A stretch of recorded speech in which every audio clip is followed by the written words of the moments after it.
Allah, ingatan dari Allah. Hidup ni sementara, akhirat jualah tempat yang kekal selama-lamanya. Pada hari Jumaat, hari kita solat Jumaat, kita selalu dengar khatib akan menyebut perkataan itu. Hidup ni sementara, akhirat yang paling kekal selama-lamanya. Tapi, apakah sebenarnya yang membuatkan hidup kita ni best di dunia dan di akhirat? Bagi saya, especially akhirat. Macam mana jadi kawan akhirat? Kita pegang pada satu hadis Rasulullah SAW menyebut daripada Abu Hurairah radhiyallahu anhu, menyebut tentang ada 3 perkara. Bila matinya seorang anak Adam, ada 3 perkara ni yang akan kekal, yang kita akan bawa, yang boleh jadi pasif pahala kepada kita, yang kita boleh gunakan ataupun kita boleh accumulate, mudah-mudahan pahala itu kita boleh bawa bila kita dah meninggal. Apa dia? Yang pertama adalah sedekah jariah. Bagaimana kita nak gunakan dunia ni supaya kita boleh tebus akhirat kita? Yang pertama adalah sedekah. Semua orang tahu perkara ni, tapi ramai orang tak buat. Saya dah buat, saya dah buat. Sebenarnya ramai yang tak buat di tempat lain. Jadi saya tak buat. Sedekah, especially pada setiap hari. Setiap hari, kata setiap hari, setiap minggu sekali. Especially, terutama pada hari Jumaat. Kenapa? Sebab hari Jumaat sebagai penghulu hari adalah hari terbaik untuk sedekah lebih sikit. Dan kadang-kadang ada satu kisah lah saya suka nak kongsikan. Seorang alim ni pernah cakap dengan saya, dia kata, Azizan, bila kita bersedekah, kalau ada orang datang rumah kita ni pakai pakaian yang paling cantik, paling kemas, pakai coat, pakai tie, bawa kereta Lamborghini lah kata, Ferrari ke datang rumah kita, ketuk. Dia ketuk. Dia cakap, saya nak minta tolong, saya nak minta sedikit bantuan duit. Contoh, dia kata bila orang meminta, the moment orang minta, kita beri. Sebab tangan yang memberi lebih baik daripada tangan yang menerima. Itu satu. Nombor 2, jangan prasangka dengan orang. Mungkin dia memang dalam kesusahan. Walau kita nampak dia macam tu, kita buat sebab kita tunaikan hajat orang, Allah akan tunaikan hajat kita. So sedekah adalah yang pertama. Sedekah amal jariah, yang mudah-mudahan dia akan memberikan manfaat kita. Dan saya juga banyak diajar tentang bersedekah. Kita boleh pilih medium yang best. Maksud saya best ni adalah berpanjangan. Contoh, sedekahkan ilmu. Itu ada bab kedua tu. 3 amal ni, yang pertama tadi sedekah, yang kedua adalah ilmu yang bermanfaat, yang ketiga adalah anak yang soleh.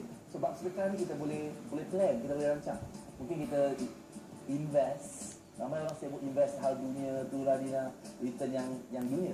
Tapi kalau kita invest benda yang kita dapat di dunia dan di akhirat, saya selalu cakap dalam memberi kan, sebelum ni memberi, the more we give, the more we get. Tapi kalau kita memberi untuk matlamat yang kekal, contohnya kita sumbang sikit, masjid ni nak buat besar, kita tak boleh bagi semua, kita mungkin sumbang untuk beli sedikit lantai ke, tiles ke, sedikit apa yang kita mampu. Orang keluar masuk masjid ni mudah-mudahan sampai bila-bila pun kita akan dapat manfaat tersebut, insya-Allah.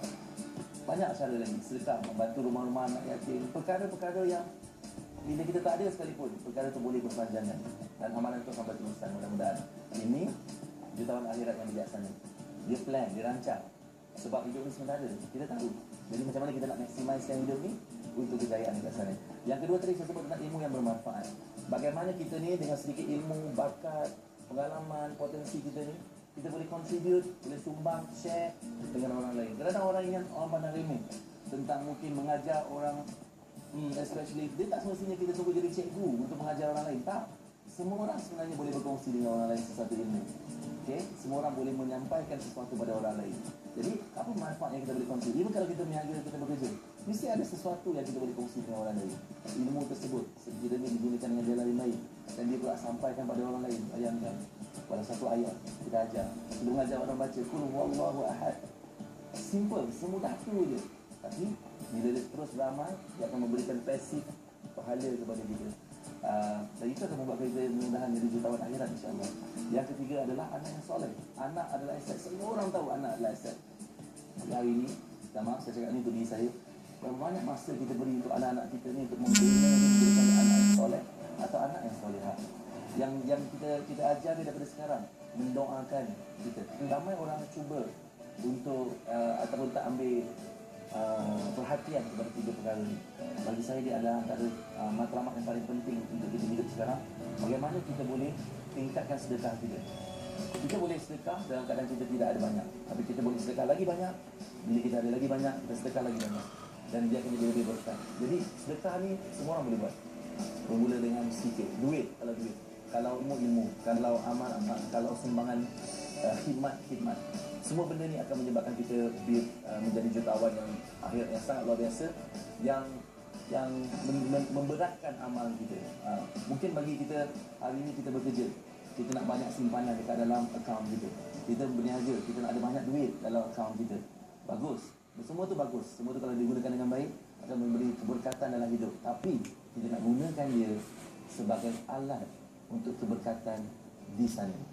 So, orang yang bijaksana bagi saya, orang yang berjaya adalah orang yang berfikir bagaimana aku gunakan dunia sekarang ni, dunia aku ni untuk menebus akhirat. Kalau kita bijak dalam bab ni, mudah-mudahan dia akan bagi kita lebih banyak keberkatan, insya-Allah. Dan saya juga ingin berkongsi dengan anda tadi, balik kepada jutawan akhirat ni tadi. Apa kata kita duduk-duduk tu kita fikirkan? Cuba duduk fikirkan. Okey. Ini lifeline, namanya lifeline hidup kita. Sekarang di mana kita bermula, dekat mana umur kita sekarang. Katalah kita akan meninggal, kita tak tahu berapa, bila, mungkin hari ini, mungkin esok, mungkin. Tapi kita anggap untuk hukum statistik manusia, mungkin umur dia 70 lah, kata macam tu. Soalan saya adalah, adakah dengan apa yang kita ada sekarang ni, semua ni, kita bersedia memberikan pasif pahala? Kalau kita pergi sekarang, adakah kita bersedia? Adakah kita sekarang, kalau diambil nyawa kita sekarang ni, kita mempunyai cukup simpanan pahala yang akan support yang akan kita gunakan di bahasa-bahasa kita, lama kita kan, yang akan support hidup kita di kita nanti dia jadi alam kubur, bila kita bangkitkan semula nanti, benda tu akan bantu kita. Adakah ya atau tidak? Sebab itu pentingnya kalau kita rancang untuk tahun baru, setiap orang rancang, aku nak resolusi ni, aku nak capai itu, aku nak capai ini. Saya rasa perancangan yang antara paling penting kita masukkan dalam perancangan kita adalah 3 perkara. Bagaimana kita boleh sedekah lebih banyak, bagaimana kita boleh berkongsi ilmu lagi banyak, dan bagaimana kita boleh menjadikan anak-anak kita ni lebih soleh dan salihah lebih baik lagi.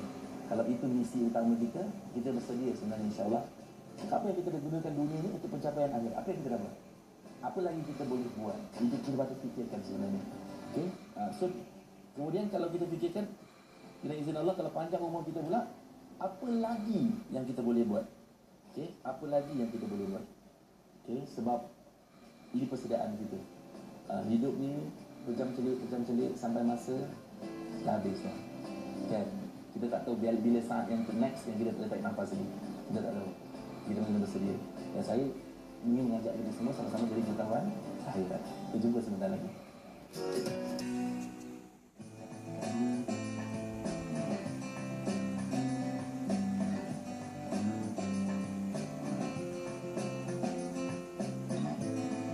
Selamat kembali, alhamdulillah. Saya ingin berkongsi untuk bahagian terakhir ni. Sebelum ni saya pernah cakap tentang kolam jiwa. Jiwa manusia ni ibarat seperti kolam. Ibarat je kolam. Satu kolam yang menampung air. Kolam, ada kolam kecil, ada kolam besar. So kita hidup ni, manusia ni hidup ni ibarat macam kita bawa kolam ni lah. Kita bawa pulu kilir, kita bawa kolam ni. Dan kolam ni akan mengisi. Kita boleh pilih kita nak isi ni dengan banyak benda yang baik, positif, atau benda yang negatif. Kenapa saya nak cakap pasal perkara ni tentang jutawan akhirat ni? Sebab kolam jiwa ni sebenarnya bila kita meninggal, jiwa kita ni yang kita akan bawa menghadap dia. Jiwa ni sebenarnya kita akan bawa untuk disoal atau ditanya. Roh kita ni akan ditanya tentang apa yang kita buat, ke mana kita belanjakan duit kita, ke mana kita belanjakan masa kita. Jadi masa kita singkat, semua orang diberi satu masa sehingga satu tempoh, dan kita plug out, kita pun meninggal. Apa yang kita buat dengan kolam ni? Apa yang kita isikan dengan kolam ni? Adakah kita isikan dengan amal, dengan kebaikan, atau kita isikan dengan banyak masalah? Kenapa ada setengah orang dia mati ni susah, nauzubillah min zalik? Sebab dia penuh dengan banyak masalah-masalah yang dikumpulkan kat dalamnya. So, ingat satu perkara, bagi saya ni ingatan untuk saya, kita mati ni, mudah-mudahan kita mati dalam husnul khatimah, dalam keadaan yang baik, mati dalam yang terbaik, dalam mati dalam keadaan yang redha Allah Subhanahu Wa Taala. Macam mana nak dapat mati yang redha? Kalau kita hidup ni kita dapat terbaik, kita contribute terbaik. So saya nak berkongsi dengan beberapa cara bagaimana kita nak jadi jutawan akhirat. Bagaimana nak gunakan dunia ni sebagai jambatan untuk kita capai akhirat yang luar biasa. Okay, macam mana kita nak tebus dunia kita ni supaya kita dapat menebus akhirat yang lebih kekal selama-lamanya. Wa abqa katanya. Jadi apa yang kita boleh buat? Tuan-tuan dan puan, yang pertama, saya tetap nak balik pada prinsip asas. Kita mestilah sentiasa bersyukur. Sangat-sangat asas. Syukur, perkataan syukur ni disebut firman Allah beratus-ratus kali sebenarnya dalam Al-Quran tentang perkataan syukur. Dan dia sangat suka orang yang syukur. Bersyukur akan menjadikan kita ni sentiasa di dalam redha dia, insya-Allah. Yang kedua, bagaimana kita nak jadi jutawan akhirat. Di hidup kita sekarang ni, kita penuhi dengan sujud. Sujud, solat. Kenapa? Saya contoh solat. Kalau kita kata sujud, solat ada yang solat asas, 5 waktu, ada yang solat tambahan. Kenapa kita nak buat tambah-tambahan ni? Sebab ini semua yang untuk kita dapat redeem jadi jutawan akhirat. Perkara-perkara yang ekstra. Satu hadis saya pernah baca tentang solat sunat 2 rakaat sebelum solat subuh adalah lebih baik daripada dunia dan seluruh isinya. Itu mesej dia daripada hadis ni. Jadi maksudnya apa? Maksudnya betapa bernilainya kalau kita buat perkara-perkara ni. Sujud, lebih banyak sujud. Sujud, kita solat duha, solat tahajud, solat malam. Ini semua akan membantu kita untuk menjadi jutawan akhirat. Yang ketiga adalah selawat ke atas Rasulullah SAW. Ini akan menjadikan kita jutawan akhirat juga. Kenapa? Sebab banyak disebut tentang sekali kita bersalawat kepada baginda Rasulullah, ada hadis menyebut Allah dan para malaikat akan selawat balik kepada kita 10 kali. Bayangkan 1 kali 10 betapa bestnya fadilat dia. Bukan setakat kat dunia, bukan hanya di dunia kita akan nampak, tapi di akhirat juga kita akan nampak luar biasa. Yang ketiga adalah sedekah. Bersedekah, memberi.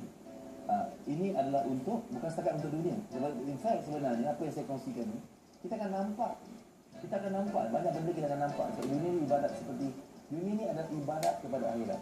Kalau orang ni dalam dunia ni hidup dengan tenang, dengan bahagia, insya-Allah akhirat dia pun macam tu. Itu apa yang saya faham dan saya belajar. Jadi kalau kita hidup di dunia ni, kita sentiasa bersedekah, kita gembira dan redha dengan sedekah yang kita bagi, insya-Allah dia akan datang balik. Bukan setakat kat dunia keberkatannya, dia akan datang keberkatan juga ke akhirat. Sebab kita ada yang kanan yang menulis dan kiri yang menulis. Kanan kebaikan, yang kiri perkara yang tidak baik yang kita lakukan. Jadi kita nak beratkan timbangan kita yang belah kanan, insya-Allah. Okey, seterusnya adalah memberi salam, bersilaturahim dengan orang lain. Ini semua juga akan memberikan kita aset untuk kita jadi jutawan akhirat. Inilah cara bagaimana kita nak memberikan ilmu yang bermanfaat, kita berkongsi dengan orang lain, kita bersedekah dengan orang lain. Ini semua akan memberikan kita manfaat. Dan yang terakhir sekali adalah kita mesti sentiasa seronok.